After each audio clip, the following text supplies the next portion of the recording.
There is no such thing as a free lunch. The free school meals that Coloradans voted for 2 years ago are paid for by higher taxes for higher income earners.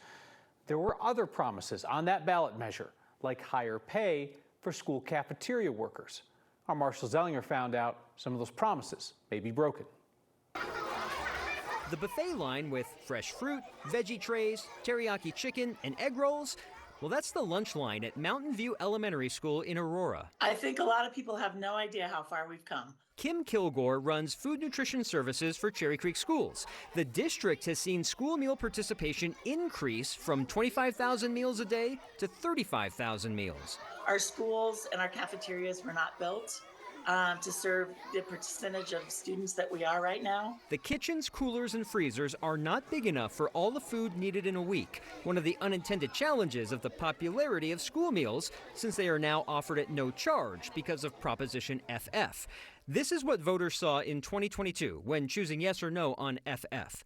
Taxing households of more than $300,000 in return for free school meals and these three things: purchase Colorado-grown food, increase wages for school meal employees, and move toward a minimal reliance on processed products. Those three programs are about a $22 million cost for next school year. And so that's part of what the Joint Budget Committee is contemplating, maybe postponing those.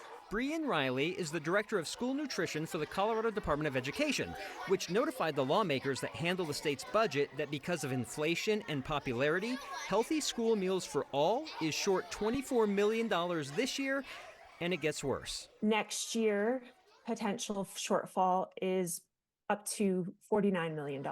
Why look at the milk carton half empty when you can focus on the number of milk cartons being handed out? We heard a few weeks ago from the Colorado Department of Education that the updated projections indicated that the program is incredibly popular. Mark Jacobson is with Hunger Free Colorado, which pushed Prop FF with the promises of increased wages and locally sourced food that may not be able to be kept.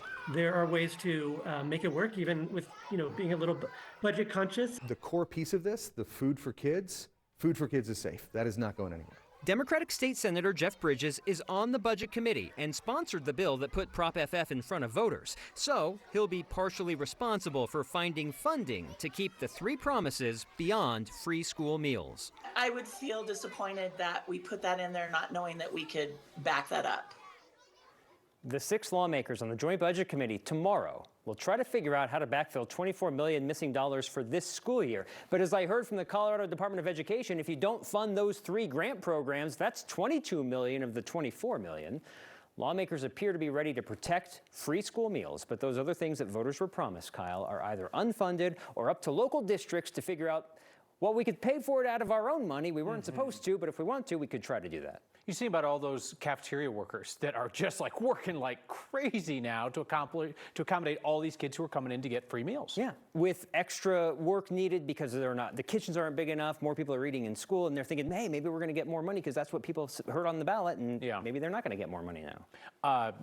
My daughter's kindergarten lunch today was chicken nugget sandwich, which is what she calls the chicken patties, because she doesn't know that chicken patties exist, right? Yeah. Because she's 6, right? So she lives in a chicken nugget world, and she's like, yeah, they take a huge nugget and they put it in a sandwich. That was my favorite meal when I was in school. My favorite meal, and I'm not joking, Aurora Hills Middle School French fry bar. I don't remember anything else being served that day except nothing but steak fries. Oh, yeah. They probably couldn't do that today. They'd get like a complaint with the government. That sounds amazing. All right, Marshall, thank you.